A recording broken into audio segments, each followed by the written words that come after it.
Sonha que dá.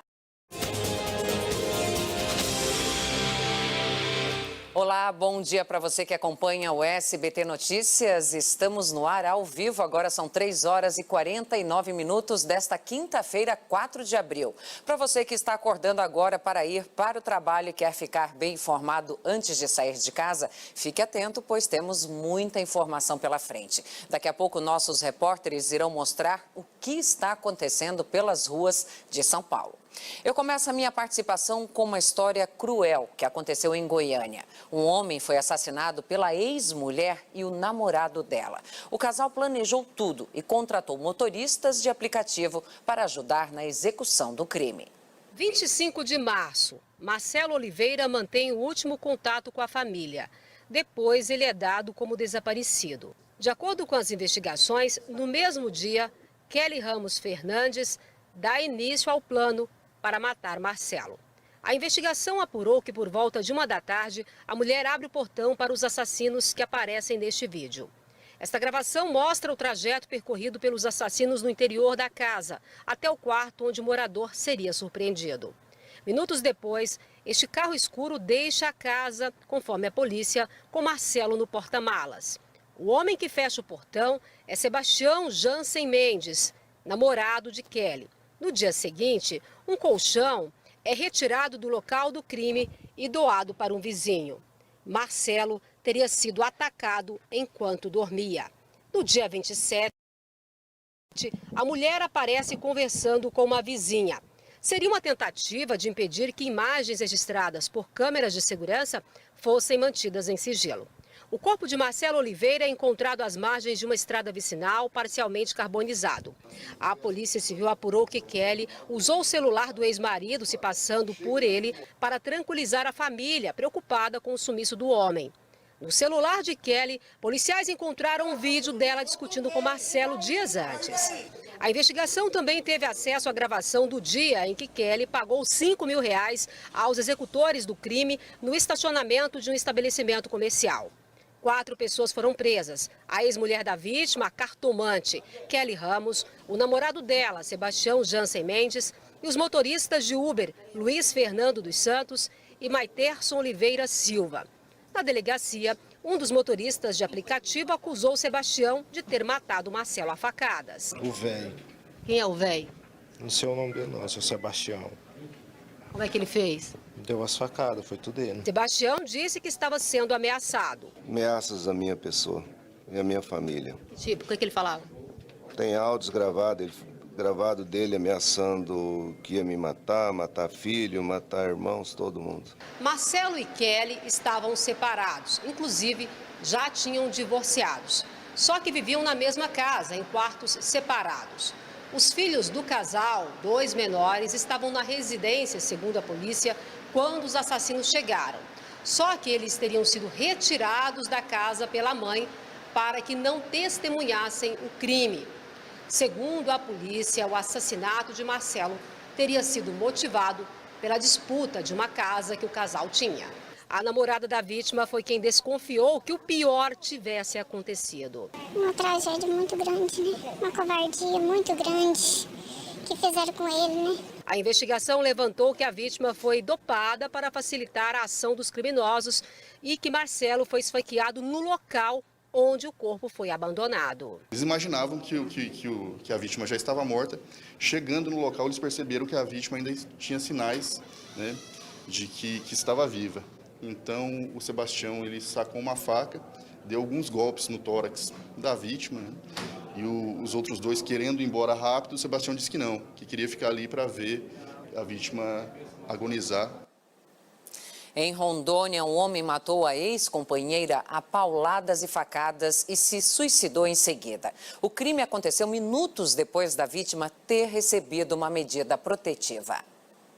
A notícia de que a justiça havia determinado a medida protetiva a Eliane Castro, de 54 anos, levou o marido, que já tinha um histórico de agressão, a ter mais um acesso de fúria. Depois de espancá-la, ele a esfaqueou até a morte. O caso aconteceu em um bairro na zona leste de Porto Velho. Depois de assassinar a mulher, Paulo Pereira da Silva, de 64 anos, cometeu suicídio. Ao chegar no local, nós nos deparamos com a senhora, né, a princípio que estava na primeira casa, primeira residência. Ele golpeou ela com um pedaço de pau e finalizou com uma faca. Perfurou o pescoço dela, a garganta e o pulmão. Infelizmente, né, o feminicídio e segundo o suicídio. Poucos minutos antes do crime, um oficial de justiça veio até a casa de Eliane e entregou a ela uma medida protetiva.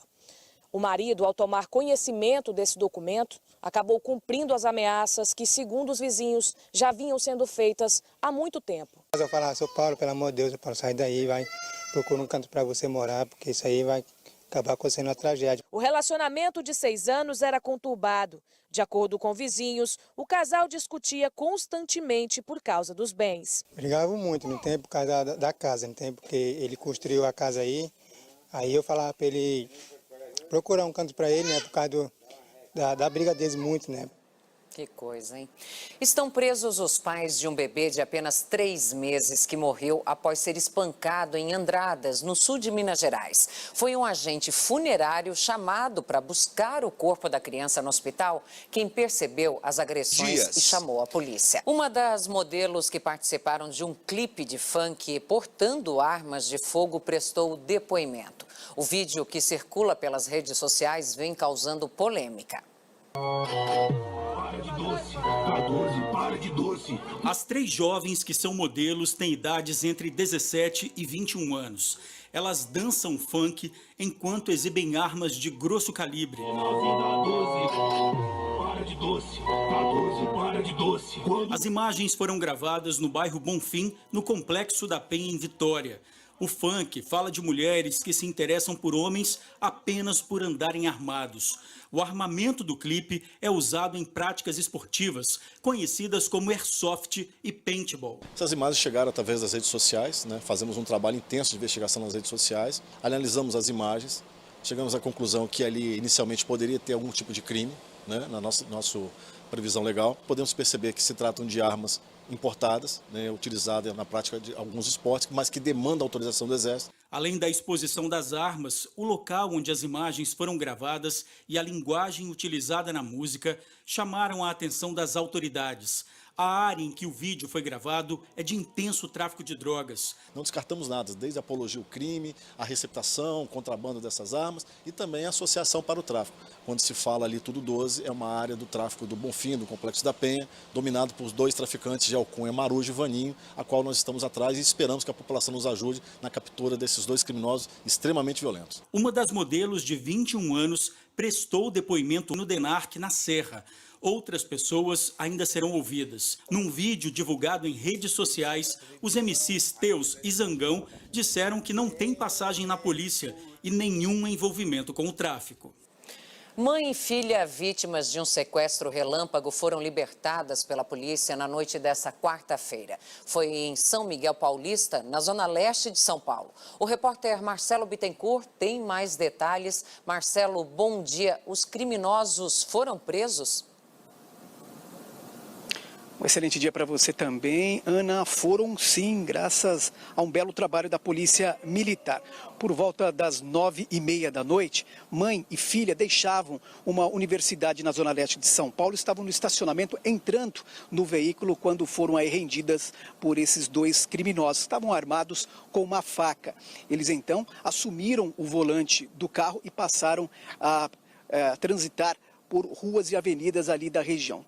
Policiais militares, Ana, que estavam em patrulhamento, desconfiaram da atitude desses 2 homens e também 2 mulheres no banco de trás. Eles deram ordem de parada, os criminosos não obedeceram, houve uma perseguição pelas ruas do bairro. Eles acabaram cercados e presos, tiveram a arma apreendida. Foram levados ali para a delegacia da região, onde foram autuados em flagrante. As vítimas foram libertadas sem nenhum tipo de ferimento. O objetivo desses criminosos era fazer saques em caixas eletrônicos. E um detalhe, um dos presos, ele já tinha passagens pela polícia, deixou a prisão há cerca de 6 meses após ficar preso por mais de 20 anos. Os 2 foram autuados em flagrante. Ana. Obrigada, Marcelo. Marcelo, você continua aí com a gente, daqui a pouquinho você volta. E olha só, pai e filho foram assassinados numa concessionária de carros na zona oeste do Rio. Homens armados teriam entrado na agência que Herbert Xavier, de 58 anos, e o filho Herbert Cruz, de 35, eram donos, e atirado contra eles. A polícia investiga o caso. Câmeras de segurança flagraram o momento em que 2 ladrões invadem a garagem de uma casa para furtar bicicletas em Campestre, no sul de Minas. A família estava no local, mas não percebeu a presença dos criminosos. A casa é de um pastor e fica em frente ao fórum da cidade. Ninguém foi preso. Em Vitória, o motorista que estaria participando de um racha perdeu o controle da direção, invadiu o estacionamento de uma igreja e destruiu parte do muro. 2 pessoas ficaram feridas. O quiosque pegou fogo na praia da Barra da Tijuca, no Rio de Janeiro. A fumaça tomou conta da orla, assustou banhistas e dificultou a visão de motoristas que trafegavam perto dali. Não houve feridos e as causas do incêndio são investigadas. Um motociclista morreu em um acidente de trânsito no final da noite desta quarta-feira, na zona leste da capital paulista. O homem pilotava a moto em uma das mais importantes avenidas de São Mateus, quando foi fechado por um veículo de passeio e caiu na pista. O motorista de uma carreta que vinha logo atrás não conseguiu frear a tempo e atropelou a vítima, que morreu no local. O caminhoneiro foi levado até a delegacia, prestou depoimento e foi liberado. E vamos às notícias de Brasília. A audiência para tratar da reforma da Previdência na Comissão de Constituição e Justiça da Câmara precisou ser encerrada depois de um bate-boca entre o ministro da Economia, Paulo Guedes, e deputados da oposição. Foram mais de 6 horas de audiência até que, na volta do intervalo, um comentário do deputado Zeca Dirceu, do PT do Paraná, desestabilizou a comissão. Eu estou vendo, ministro, que o senhor é tigrão quando é com os aposentados, com os idosos, com os portadores de necessidades. O senhor é tigrão quando é com os agricultores, com os professores, mas é tchutchuca quando mexe com a turma mais privilegiada do nosso país. Tchutchuca é a mãe, a avó, é a sua família. Por favor. Com a confusão, a audiência precisou ser encerrada. Vou propor o encerramento, nada mais a vir a tratar, encerra os trabalhos. O ministro Paulo Guedes saiu escoltado por seguranças. A assessora dele foi levada pela Polícia Legislativa, acusada de agredir verbalmente deputadas que acompanharam a comissão. Daniela Marques prestou depoimento, foi liberada em seguida e não quis comentar o caso. Antes, Guedes e os deputados integrantes da comissão já haviam entrado em conflito. O ministro chegou à CCJ acompanhado do presidente da Câmara, Rodrigo Maia. E ao lado do secretário especial da Previdência, respondeu aos questionamentos dos parlamentares. Nós gastamos 10 vezes mais com a Previdência do que com o futuro, que é a educação. E mais importante ainda do que isso, antes da população brasileira envelhecer, a Previdência, no formato atual, já está condenada. Os deputados da oposição se inscreveram antes de todos os outros e concentraram boa parte das perguntas, protagonizando momentos de tensão com o ministro. O tom acalorado da sessão é um sinal que a resistência à proposta de Paulo Guedes pode ser maior na Câmara que no Senado. O senhor quer, sim, uma carta branca deste parlamento. O senhor quer desconstitucionalizar as regras, para ter menos deputados que as decidem, para ser mais fácil para mudar as regras que hoje são direitos. Questionado sobre a aposentadoria dos militares, o ministro rebateu. Por que você não cortou a aposentadoria dos militares? Ora, cortem vocês. Vocês são o poder. Ué, vocês têm medo de fazer isso? Vocês têm medo de fazer isso? Vocês têm medo de fazer isso? Vocês são o Congresso Nacional. Mas os deputados também ouviram duras críticas. O ministro não poupou comentários sobre a aposentadoria deles mesmos. A aposentadoria média no Legislativo é 20 vezes a aposentadoria média do INSS. A aposentadoria média do INSS é R$ 1.300, R$ 1.400. A aposentadoria média aqui nesse ambiente é R$ 28 mil. A CCJ analisa se a proposta está de acordo com a Constituição. O relator da reforma na comissão, delegado Marcelo Freitas, deve apresentar o parecer na próxima terça-feira, para que os membros decidam até o dia 17. Nesta quinta-feira, o colegiado discutirá a nova Previdência com juristas. Entre os pontos polêmicos da reforma da Previdência estão as mudanças no benefício de prestação continuada, que endurecem o auxílio a idosos pobres. A proposta prevê que o BPC seja inicialmente de R$ 400 em vez do salário mínimo, como é pago atualmente. O Seu Francelino é um dos milhões de... O ministro da Educação, Ricardo Vélez Rodrigues, disse que haverá mudanças em livros didáticos de história para revisar a maneira como o golpe de 64 e o posterior regime militar são tratados nas escolas. A declaração foi dada ao jornal Valor Econômico. Para o ministro, o golpe que depôs o então presidente João Goulart foi uma decisão soberana da sociedade brasileira. Vélez ainda classificou a ditadura militar como um regime democrático de força. Ele disse que o papel do MEC é preparar os livros didáticos de forma que as crianças possam ter a ideia verídica acerca dos fatos. Funcionários da gráfica responsável pela impressão das provas do Enem realizaram um protesto na rodovia Anhanguera, na Grande São Paulo. A empresa declarou falência na segunda-feira. A rodovia foi bloqueada nos dois sentidos. Os manifestantes alegam que foram surpreendidos pelo comunicado e exigem os direitos trabalhistas. A gráfica afirmou que, para minimizar o impacto da falência, vai procurar o sindicato para ver a possibilidade de rescindir todos os contratos de trabalho já nos próximos dias. Pais de alunos da escola Raul Brasil, onde aconteceu o massacre que deixou 10 mortos e 11 feridos no mês passado em Suzano, protestaram em frente à unidade.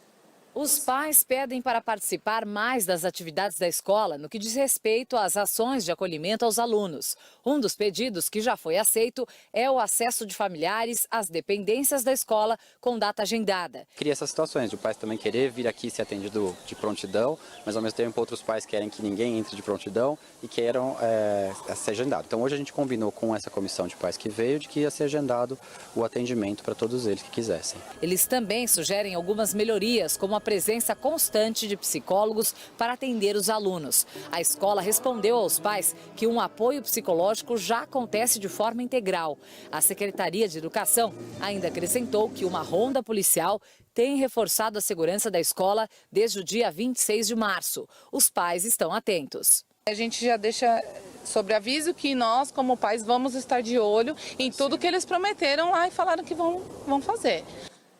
E a polícia identificou no início da noite desta quarta-feira Natan Rafael Lima Leandro, de 20 anos. Ele é suspeito de ter participado do assalto a uma rádio em São Paulo que transmitiu o programa ao vivo pela internet. A ação, que durou cerca de 5 minutos, foi acompanhada em tempo real pelos ouvintes e internautas. O programa já estava no ar. Deixa eu só falar uma coisa antes pra Grazi. Fala tudo. Nesse momento, o estúdio é invadido por ladrões armados. Duas filhas. Ah, mas moto. Gente, a gente está sendo assaltado. Calma, irmão, calma. Primeiro, um dos bandidos recolhe os celulares. Tem mais celular aí, tio? Alguém tá com mais celular aí, tio? Não. Mano, se nós achar, o bagulho vai ser diferente, tio.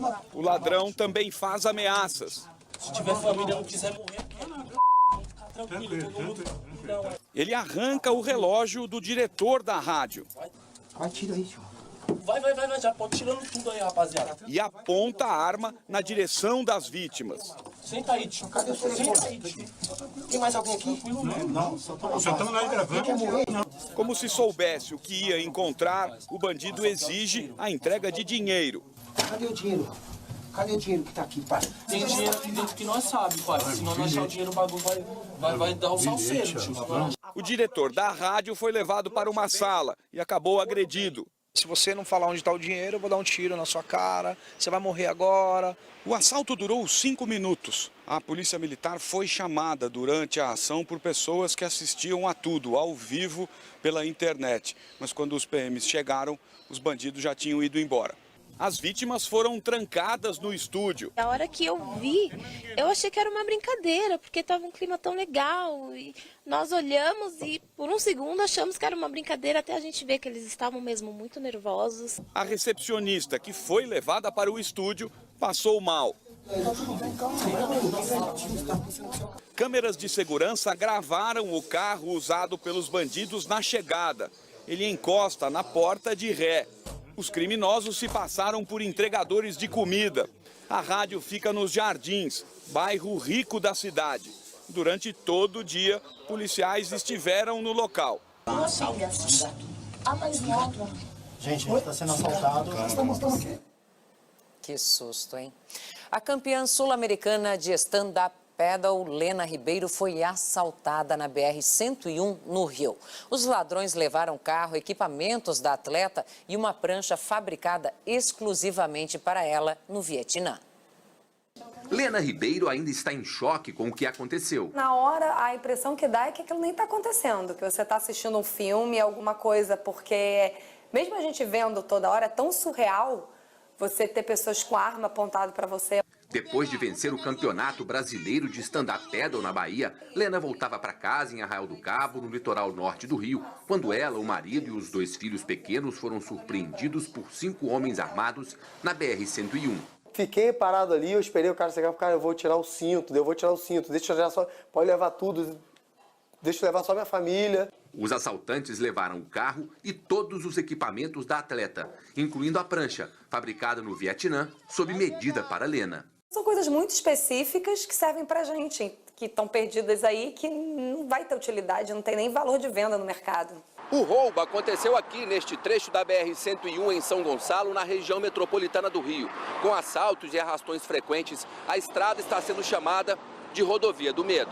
Segundo a Polícia Rodoviária Federal, mais de 170 veículos foram roubados aqui nos 2 primeiros meses do ano. É a rodovia federal com o maior número de roubos no estado.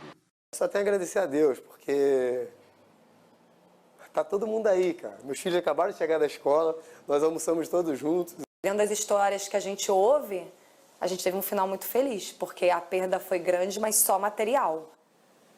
Autoridades da Paraíba se unem para traçar ações de combate à malária. O primeiro caso da doença no estado foi confirmado nessa semana. A paciente vive em Conde, na Grande João Pessoa. A casa está localizada no conjunto Dona Antônia, no município do Conde. É aqui onde mora a paciente diagnosticada com malária. A jovem de 35 anos começou a apresentar alguns sintomas, como dor abdominal, dor de cabeça e febre alta no final do mês de março. E diferente do mosquito Aedes aegypti, que se prolifera através da água parada, principalmente da chuva, o mosquito transmissor da malária, o anoffelino, ele gosta de depositar os ovos nos leitos dos rios, açudes e lagos, principalmente. E a poucos metros onde reside a paciente que foi diagnosticada com malária, há a presença de um rio. Nós vamos fazer a aplicação do inseticida e também orientar a população a usar mais repelente, colocar tela nas janelas, usar aquelas mosquiteiros. É essa orientação que a gente tem para fazer. Além dos cuidados individuais, a Secretaria de Saúde iniciou um trabalho de contenção do mosquito.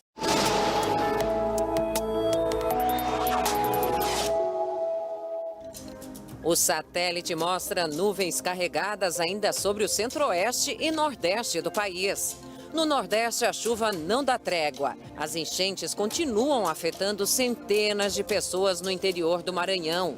Nesta quarta-feira, além da região metropolitana, outros 14 municípios registraram deslizamentos, alagamentos ou desmoronamentos.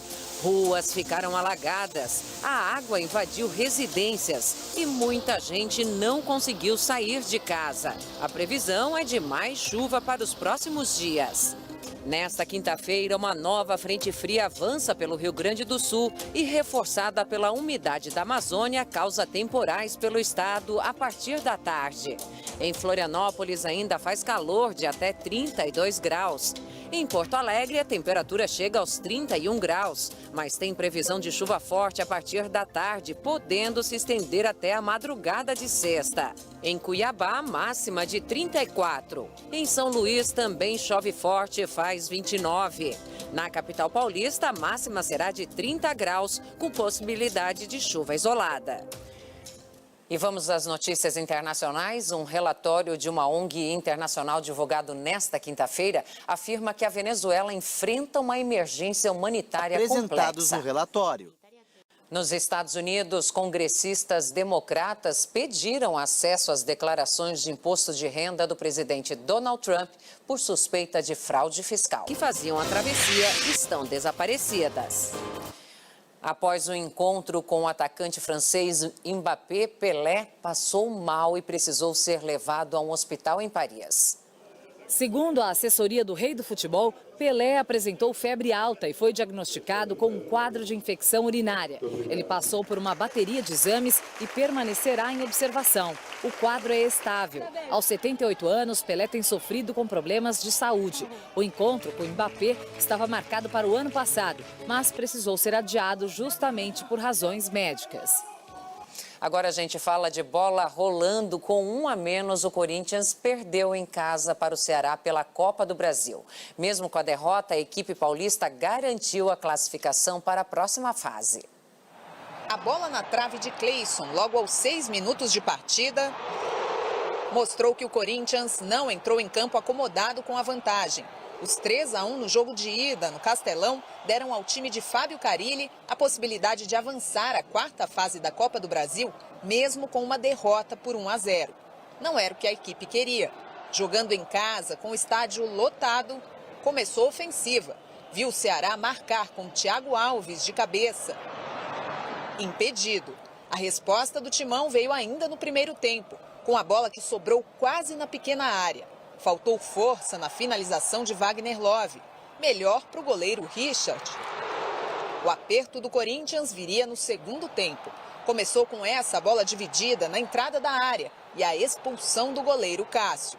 Cleison deu lugar a Walter. A cobrança de falta ficou na barreira. Veio mais pressão cearense. Fernando Sobral chutou por cima do gol e na trave. Mas foi Roger, ex-Corinthians, que mandou para o fundo do gol. Walter ainda trabalhou no finzinho da partida e impediu que o Ceará ampliasse o placar.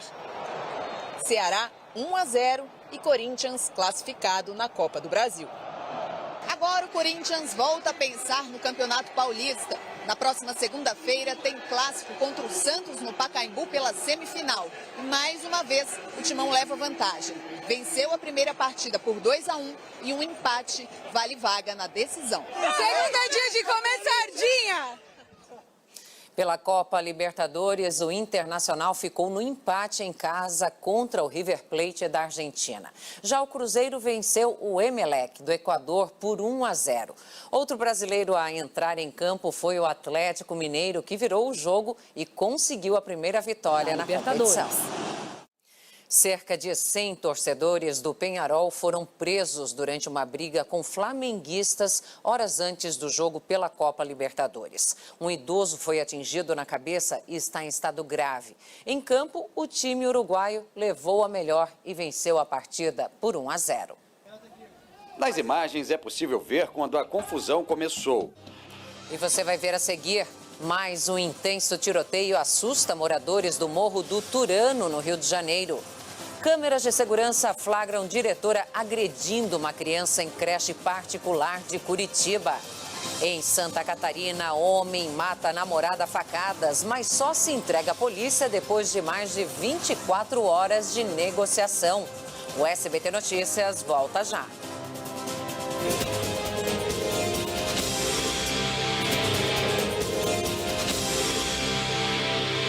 Você está assistindo ao SBT Notícias, agora são 4 horas e 27 minutos. Uma mulher foi esganada até a morte pelo companheiro na Baixada Fluminense. O assassino estava em liberdade condicional depois da vítima ajudá-lo a deixar a cadeia.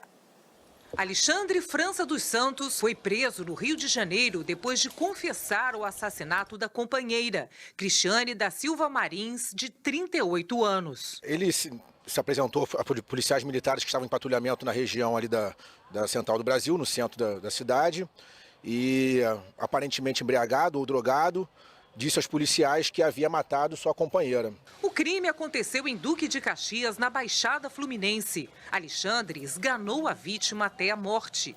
Na delegacia, a família contou que estranhou o fato de Cristiane não ter aparecido no trabalho. Eu tinha marcado para ela começar a trabalhar meio-dia, sendo que ela não apareceu. Aí eu liguei para a vizinha dela, que ela não tem telefone. Quando passou umas meia hora assim, ela me retornou e falou assim: ó, Marcelo, tu pediu para mim abrir a porta, eu abri. Vem para cá. Entendeu? Aí, quando eu cheguei lá, encontrei minha irmã morta. Alexandre e Cristiane estavam juntos havia cerca de 1 ano. Ele estava em liberdade condicional e cumpria pena pelo assassinato de um homem. O casal se conheceu pela internet, quando Alexandre ainda estava na prisão. E ele só saiu de lá porque Cristiane pagou um advogado para ajudá-lo a deixar a cadeia. Minha irmã perdeu a vida dela por causa de um cara que estava dentro da cadeia. Ela ajudou, entendeu? Tirou ele lá de dentro, pagou advogado, entendeu? Quis dar uma vida melhor para ele. E olha onde ela foi parar. O corpo de Cristiane será enterrado nesta quinta-feira.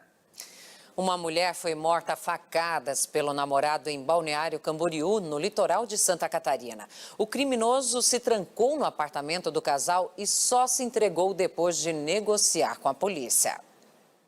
Foram os vizinhos que perceberam a movimentação de Paulo Carvalho Souza, de 42 anos. O advogado foi visto carregando sacos de gelo para o apartamento do casal. Moradores estranharam a ausência da namorada de Paulo, Lucimara Stasiak, de 29 anos, e chamaram a polícia. Ele falou que matou ela porque ele viu aranhas e quis matar as aranhas e acabou esfaqueando ela. E ele claramente disse que não queria se render, que queria ver a polícia militar arrombar a porta e queria testar a polícia. Mesmo com a interdição de diversas ruas, dezenas de pessoas acompanharam a situação durante todo o dia. Profissionais do Batalhão de Operações Especiais, o BOP, estiveram no local. 2 negociadores tentavam convencer Paulo a se entregar. O advogado alternava momentos de calma e agitação. Ele chegou a colocar as 2 pernas na parte externa do prédio. Uma vizinha que não quis se identificar afirma que o comportamento do homem era estranho. E sempre tinha um olhar assim triste e cabisbaixo, ele nunca olhava de frente. Lucimara também era advogada. A prima da vítima conta que ainda está difícil acreditar no que aconteceu. Já é ruim ver quando acontece com outras pessoas, porque a gente se mobiliza, nós mulheres principalmente, que está acontecendo demais. E agora a família está desse jeito, revoltada, perdida, sem entender. E olha só esse caso. A polícia do Paraná investiga uma denúncia de maus tratos a alunos de uma creche particular de Curitiba. Câmeras de segurança flagraram a diretora, que também é dona da escola, agredindo uma criança. Esse é um dos vídeos que está circulando na internet. As imagens são das câmeras de segurança de uma escola particular de educação infantil. A mulher que aparece sentada seria a dona do colégio. Ao lado dela, uma criança deitada num colchonete. De repente, a mulher parece se jogar em cima da menina. Repare que os pezinhos da criança se movimentam rapidamente, dando a impressão de que ela está se debatendo, sufocada. A imagem da suposta agressão teria sido divulgada por uma funcionária da creche. Muitos pais ficaram tão chocados que decidiram retirar os filhos da escola. Renan ficou assustado com a notícia. Segundo ele, o filho, que estudou 5 anos no colégio, apresentava comportamento estranho. Agressividade, problema para ir no banheiro. Ele se apega muito a uma cobertinha dele até hoje, porque ele tinha muito problema com a hora do soninho aqui. Tanto que quando ele foi para outra escola, a primeira coisa que ele perguntou para outra escola é se tinha a hora do soninho. A escola tem 2 unidades com 50 funcionários, que juntas atendem 140 crianças. Em nota, a defesa do colégio disse que a diretora foi afastada por tempo indeterminado. As 2 filhas dela assumiram a direção e estão dando suporte aos pais e funcionários. O caso está sendo investigado pelo Núcleo de Proteção à Criança e ao Adolescente, o NUCRIA. Mais de 30 pessoas devem ser ouvidas até esta sexta-feira. Entre elas, funcionários, pais de alunos e a própria diretora e dona do colégio. Essa escola funciona há 23 anos. Por que não falaram nada? Por que só agora resolveram falar? Eu tenho certeza que algumas tias tenham sido coniventes com isso. Então, realmente, eu quero saber de que forma eu vou buscar justiça.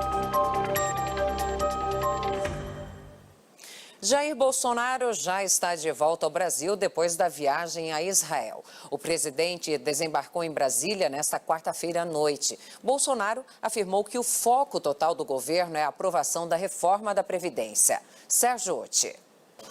Jair Bolsonaro prometeu participar ativamente da articulação política e afirmou que está disposto a se encontrar com o presidente da Câmara dos Deputados, Rodrigo Maia. Se for em Brasília, eu estou disposto a conversar. Eu vou até na casa do Maia, sem problema nenhum. Até converso particularmente com ele, sem problema nenhum. Não vamos jogar pesado na Previdência, porque ela é um marco, né? Se der certo, a gente tem tudo para fazer o Brasil decolar. O presidente admitiu que algumas mudanças no texto enviado pelo governo ao Congresso devem acontecer. O parlamento é soberano para fazer os polimentos, tirar alguma coisa, é soberano, tá certo? A gente gostaria que passasse como chegou, mas nós sabemos que vai ter mudança. Não existe projeto que não tem mudança, coisa rara. Em Israel, o governo brasileiro assinou 6 acordos nas áreas de segurança, ciência e tecnologia, anunciou a abertura de um escritório de negócios em Jerusalém e consolidou o alinhamento ao país e a Benjamin Netanyahu, que disputa eleições na próxima semana. A ida de Bolsonaro ao Muro das Lamentações, acompanhado do premier israelense, provocou a condenação do Hamas. O grupo armado que controla a faixa de Gaza chamou o gesto de violação das leis internacionais. Nós não estamos no Brasil, a minha situação, de procurar encrenca com ninguém. Eu quero solução. E todos aqueles que puderem fazer negócio conosco, da minha parte, vai ter todo o carinho e consideração. Mas tem que respeitar o Estado de Israel. O presidente voltou para o Brasil, deixando para trás 2 mundos com sentimentos completamente diferentes. Um muito bem impressionado e o outro bastante preocupado. As declarações de Jair Bolsonaro causaram muita apreensão em lugares como este, aqui no lado leste de Jerusalém, que é majoritariamente árabe. Jair Bolsonaro disse que foi convidado para visitar países árabes, mas não revelou quais. Antes de ir embora, no entanto, ele voltou a defender Israel e comparou os terroristas islâmicos aos grupos que combatia durante a ditadura militar. Respeito o povo palestino, não posso concordar com grupos terroristas. Aí complica, né? Só estaria contra a minha biografia, que combatia esse pessoal da esquerdalha desde 70. O Senado aprovou em 2 turnos a chamada PEC do orçamento impositivo. Com isso, o Poder Executivo, ou seja, o presidente Jair Bolsonaro, fica obrigado a repassar recursos do orçamento às emendas parlamentares de bancadas apresentadas por grupos de deputados de um mesmo estado. Esse dinheiro deve ser usado em obras e serviços na região. A medida significa mais gastos para o governo e diminui as possibilidades de remanejar os recursos. Como os senadores alteraram o que foi aprovado na Câmara e decidiram que esse pagamento será escalonado, a proposta precisa ser reavaliada pelos deputados. O senador Marcos Doval, um dos relatores do projeto anticrime do ministro da Justiça, Sérgio Moro, pediu reforço de segurança após receber ameaças. Uma vontade da população. Agora são 4h38 e faz 19 graus em São Paulo. A polícia prendeu 3 suspeitos de integrar a quadrilha que assaltou uma agência bancária em Bezerros, no agreste de Pernambuco. Pelo menos outros 3 bandidos seguem foragidos. Um dia depois do assalto, com base em denúncias, a polícia chegou até esta propriedade localizada no sítio Murici, zona rural de Caruaru, no agreste do estado de Pernambuco. Equipes do Biesp entraram na propriedade onde estavam os 2 suspeitos. Um terceiro foi encontrado em outra casa na cidade de Gravatá. Fábio Lourenço da Silva, José Wellington Gomes de Santana e a mãe deles, Maria de Fátima Barbosa da Silva, de 56 anos, foram presos. Num primeiro momento achamos uma quantidade de armas e equipamentos, aí achamos mais outra quantidade de armamento imaterial e encontramos o terceiro carro também num outro local. Na casa foram encontrados coletes à prova de bala, várias armas, inclusive um fuzil, além de explosivos e várias caixas de grampos. De acordo com a polícia, os membros da quadrilha são de Minas Gerais. Tem informação de que pelo menos uma parte da quadrilha é de fora, tá? Então esses que foram presos hoje provavelmente são os que a gente costuma chamar de ponto focal, é o elemento da região que passa as informações. E muito provavelmente os demais são de fora, que são, em geral, é o pessoal que patrocina, né, o dono do dinheiro. Um intenso tiroteio assustou os moradores do Morro do Turano, na zona oeste do Rio de Janeiro. Policiais militares faziam uma operação contra o tráfico de drogas na comunidade quando começaram os tiros. Imagens mostram cerca de 10 criminosos armados fugindo. Em seguida, PMs passam pelo mesmo local atrás dos bandidos. Até o momento, ninguém foi preso. Ainda no Rio, a polícia prendeu um taxista suspeito de aplicar golpes em corridas pagas com um cartão de crédito. As vítimas geralmente eram turistas. Alexandro Coelho de Souza, de 32 anos, agia em bairros da Zona Sul desde 2017. O suspeito insistia com os clientes para que o pagamento fosse feito com um cartão de crédito. Sem que a vítima percebesse, o taxista alterava o valor da corrida. Pelo menos 10 pessoas caíram no golpe. E uma estudante caiu de um ônibus e foi atropelada pelo veículo em Belém. Ela teve um dos pés amputado. Testemunhas afirmam que o motorista foi imprudente. Andréia reclama. Motoristas que são mal educados, ônibus sucateados. Ela pega ônibus onde aconteceu o acidente com a aluna desta escola na periferia de Belém. A jovem contou que subiu no ônibus com as colegas, mas o motorista arrancou com o veículo ainda de portas abertas. Ela diz que perdeu o equilíbrio, caiu no chão e foi atropelada.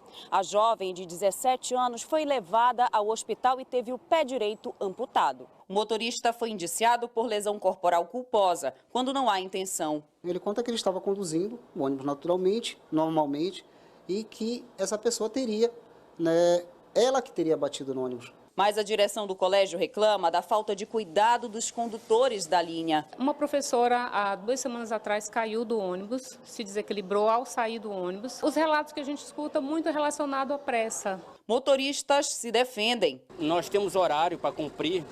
E as empresas têm que determinar para ter o horário ser mais prolongado, para que não haja essa pressa toda da classe rodoviária. A Associação de Passageiros da capital recebe por mês mais de 200 denúncias. Paciência, às vezes, do condutor do veículo, né? Quando o usuário quer adentrar no coletivo. Fora as más condições dos veículos, assentos danificados, plataforma para deficientes com defeito, goteiras. Olha aí, molha mais dentro do que fora.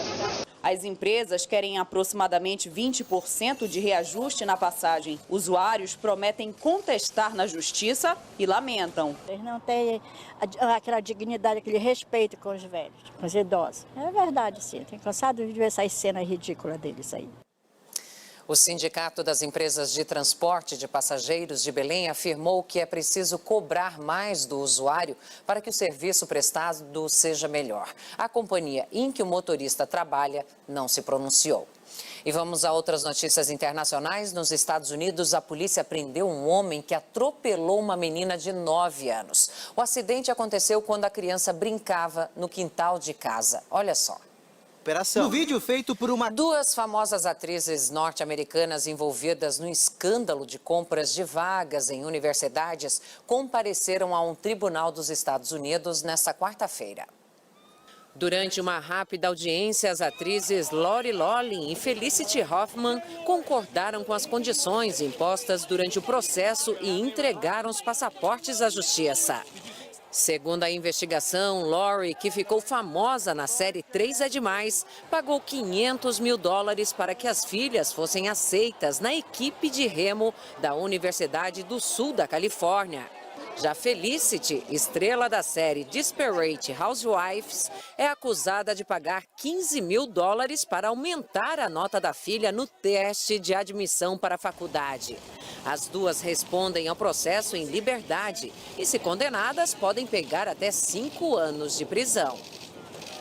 E você está assistindo ao SBT Notícias, agora são 4 horas e 45 minutos desta quinta-feira e neste momento faz 27 graus em Salvador. E olha só, o serviço de hemodiálise numa cidade do interior paulista foi interditado. A suspeita é de contaminação. Segundo as autoridades, não há data para o atendimento ser retomado. O Centro Médico e Nefrológico, o CENEM, onde são realizadas hemodiálise em São Roque, até segunda ordem, ficará desse jeito aí, de portas fechadas e interditado. Aqui são atendidas 177 pessoas, 52 são daqui. As outras 125 são de cidades da região, como Alumínio, Mairinque, Araçariguama, Ibiúna, Itapevi, Cotia e Vargem Grande. O motivo da interdição, segundo a Vigilância Sanitária do município, é porque corre risco de contaminação dos pacientes. O chefe da vigilância não quis dar detalhes de quais foram as irregularidades encontradas, mas falou que o problema está principalmente relacionado à higiene do local. A gente avalia o quê?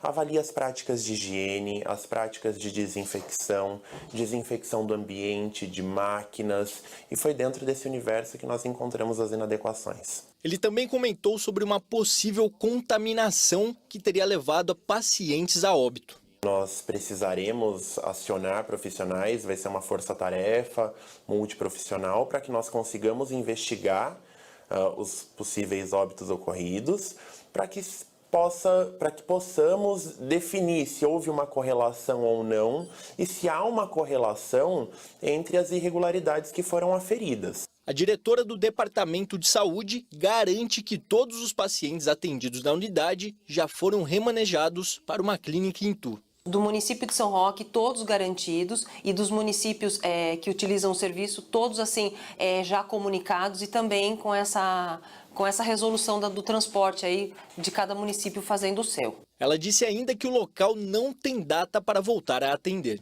Não temos ainda, mas assim que as coisas se resolverem, que esses pacientes possam voltar, eles estarão sendo avisados e retornarão. E a crise no Rio de Janeiro chega à coleta de lixo. A empresa que faz o recolhimento não recebe da prefeitura e, sem dinheiro para pagar combustível, já reduziu a frota de caminhões. Cerca de 100 caminhões fizeram fila na Avenida Brasil, sentido Zona Oeste. O congestionamento chegou a 3 quilômetros. Os motoristas estavam esperando a vez para despejar o lixo na estação de tratamento de resíduos de Santíssimo, a única aberta, já que as outras 4 estão fechadas por falta de espaço. Cada uma já tem mais de 12 mil toneladas. Das estações, o material deveria ir para o centro de tratamento de Seropédica. Mas a prefeitura deve R$ 72 milhões para a concessionária Ciclos Ambiental, responsável pelo transporte e tratamento do lixo no Rio. A empresa anunciou na última semana não ter mais dinheiro para combustível e reduziu a frota em 30%. Com a diminuição dos caminhões, as estações ficaram abarrotadas sem ter como levar o lixo para a Seropédica. A prefeitura alega que negociou o pagamento de parte da dívida, R$ 30 milhões, até o final desta semana. Mas não há previsão para o pagamento do restante de R$ 42 milhões. Esses 30 milhões resolvem esses problemas de curtíssimo prazo. Mas esses 42 milhões são essenciais para a nossa sobrevivência. A Ciclos afirma que os atrasos vêm desde 2017 com o descumprimento de um termo de ajustamento de conduta firmado pela Prefeitura na Justiça. A Ciclos acabou tendo que pegar dinheiro emprestado, então a gente precisa efetivamente que esses 42 milhões sejam pagos em 10 a 12 dias. Com o alto desemprego, cada vez mais brasileiros apostam nos concursos públicos para conseguir uma ocupação bem remunerada. A procura por cursinhos especializados cresceu mais de 20% no ano passado, segundo dados da Associação do Setor. Os assuntos agora são tempo e trânsito nesta quinta-feira na capital paulista. A repórter Fernanda Trigueiro está ao vivo com a gente e traz as informações. Bom dia, Fernanda. O que podemos esperar para hoje, hein? Oi, Ana, bom dia para você, bom dia para todo mundo que acompanha a gente aqui no SBT Notícias.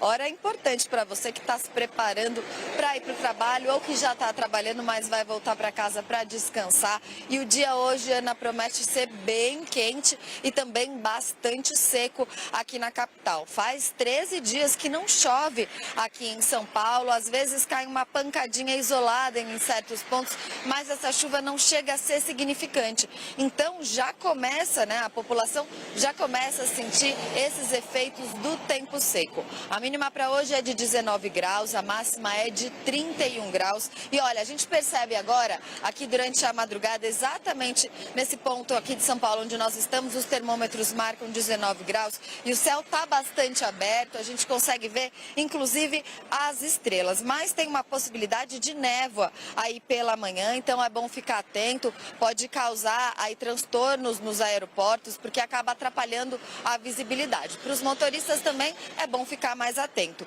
Mas logo, Ana, o sol sai aí, as temperaturas disparam. Então, máxima hoje, como eu falei, 31 graus. Sexta-feira, amanhã, pode chover e aí no fim de semana também essa chuva pode se estender um pouquinho, mas as temperaturas vão ficar mais amenas mesmo, como é de costume aqui durante o outono, somente na segunda-feira. Então hoje, quinta, sexta, sábado e domingo, paulistano se prepara porque o calor vai ser forte. Ana, volto com você.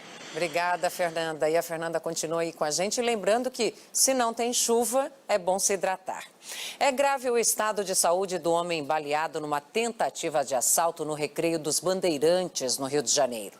Ele e uma mulher estavam saindo do carro quando foram surpreendidos pelos criminosos que se irritaram com os gritos de socorro do casal. O crime aconteceu em frente ao posto 10, no Recreio dos Bandeirantes. 3 homens armados anunciaram o assalto. Assustado, o casal desembarcou deste carro e correu pedindo socorro. Foi neste momento que os assaltantes atiraram. Carlos Souza, de 35 anos, foi atingido por 2 tiros nas costas. Fernanda Correia, de 40 anos, foi baleada na barriga. Os 2 foram socorridos e levados para o Hospital Lourenço Jorge, na Barra da Tijuca.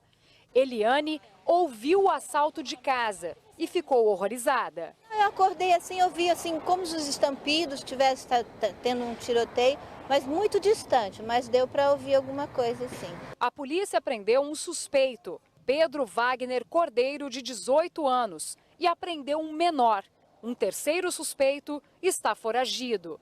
Quem vive no Recreio parece preocupado com o aumento no número de assaltos na região. Toda hora você vê a pessoa entrando de carro, é assaltado. Durante o dia nós não conseguimos perceber nada assim de mais assintoso. Agora à noite é uma realidade diferenciada, né? A gente bota o pé na rua, já é uma preocupação a mais. Eu tenho medo até de ir ao mercado. Domingo de manhã, sábado de manhã, a rua é muito deserta, é muito difícil você ver policiamento por aqui. Raro, é muito raro. Um dos maiores traficantes de Minas Gerais teve direito à progressão de pena e foi para o regime aberto com prisão domiciliar. O homem de 48 anos, que já foi apontado como braço direito de Fernandinho Beiramar, foi solto nessa quarta-feira. Rony Peixoto de Souza já cumpriu 24 anos e meio em regime fechado de uma pena total de 35 anos. Segundo a Justiça, ele passou do regime semiaberto para aberto com prisão domiciliar, porque na cidade em que cumpria a pena, Ribeirão das Neves, na Grande Belo Horizonte, não há casa de albergado.